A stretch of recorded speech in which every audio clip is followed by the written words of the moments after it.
Hello friends, welcome to my channel. இன்றைக்கி வந்து பார்த்திங்கன்னா நம்ம தோட்டத்து வீடியோ தாங்க பார்க்க போகிறோம். இது வந்து பார்த்திங்கன்னா அம்மா வீட்டு தோட்டம் தான். இங்கே வந்து பார்த்திங்கன்னா கத்திரி செடிக்கு வந்து பார்த்திங்கன்னா களை வெட்டிகிட்டு இருக்காங்க. இந்த கத்திரி செடி நட்டு வந்து பார்த்திங்கன்னா 15 நாள் கூட முழுசாக ஆகலை. ஆனால் அதுக்குள்ளேயே அந்த கத்திரி செடி வேர் ஊனி மேலே வந்து துளிர் விட்டு தழைஞ்சி வர்றதுக்குள்ளே பார்த்திங்கன்னா பில்லு வந்து நல்லா ஆரோக்கியமாக வளர ஆரம்பிச்சிருச்சு. செடிக்கு மேலே வந்து பார்த்திங்கன்னா பசலை கோரை இதெல்லாம் வந்து பார்த்திங்கன்னா நிறைய வளர்ந்து வந்துருச்சு. இப்போ வந்து பார்த்திங்கன்னா இந்த டைமில் வந்து நம்ம வந்து களை எடுக்கும்போது நல்லா மண் வந்து பார்த்திங்கன்னா நல்லா லூஸ் கொடுத்து அந்த கத்திரி செடியோட வேர் வந்து நல்லா சூப்பராக வந்து பார்த்திங்கன்னா பூமியில் நல்லா இறங்கும். அதே மாதிரி எந்தளவுக்கு வேர் வந்து பிடிக்குதோ மேலே வந்து துளிர் நல்லா வளரும்.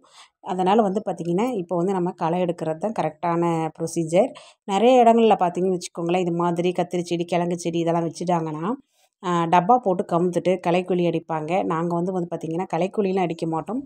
நம்ம வந்து களை தான் இது மாதிரி ஆட்கள் விட்டு களை தான் வெட்டி எடுப்பாங்க. களை வெட்டி எடுத்துட்டு அதுக்கப்புறம் பார்த்திங்கன்னா எருவு இது மாதிரி யூஸ் பண்ணி தான் அதுக்கு வந்து தண்ணி விடுவாங்க. அப்போ தான் வந்து பார்த்திங்கன்னா நமக்கு வந்து இயற்கையான கிடைக்கக்கூடிய காய்கறிகள் வந்து கிடைக்கும்.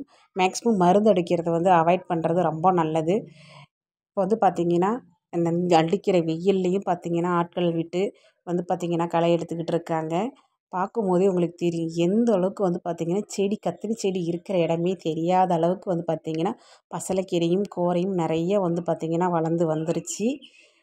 எப்போவுமே நம்ம வந்து பார்த்திங்கன்னா கடையில் வந்து ஈஸியாக போய் ஒரு 50 ரூபா 60 ரூபான்னு சொல்லி கொடுத்துட்டு நம்ம ஈஸியாக காய்கறி வாங்கிட்டு வந்து பாதி காய்களை சமைச்சிட்டு பாதி காய்களை வேஸ்ட் பண்ணுறவங்களும் இருக்கிறாங்க, கரெக்டாக சமைக்கிறவங்களும் இருக்காங்க. ஆனால் அதுக்கு பின்னாடி வந்து பார்த்திங்கன்னா விவசாயிகளோட கஷ்டம் எவ்வளோ இருக்குது தெரியுங்களா? இப்போ இந்த செடியை வந்து பராமரிப்பு பண்ணி வளர்த்து அது வந்து பார்த்திங்கன்னா காய் பறித்து மார்க்கெட்டுக்கு கொடுத்து அதுக்கு மேலே தான் நம்ம வந்து வாங்குகிறோம் ஈஸியாக.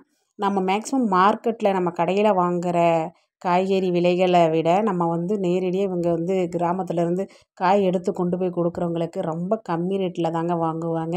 இவங்க வந்து ஆட்கூலி கொடுத்து இதெல்லாம் வந்து சரி பண்ணி தாங்க விவசாயத்தை கொண்டுட்டு வரணும். விவசாயம் பிடிக்குங்கிறவங்க லைக் பண்ணுங்கள் ஃப்ரெண்ட்ஸ். தேங்க்யூ.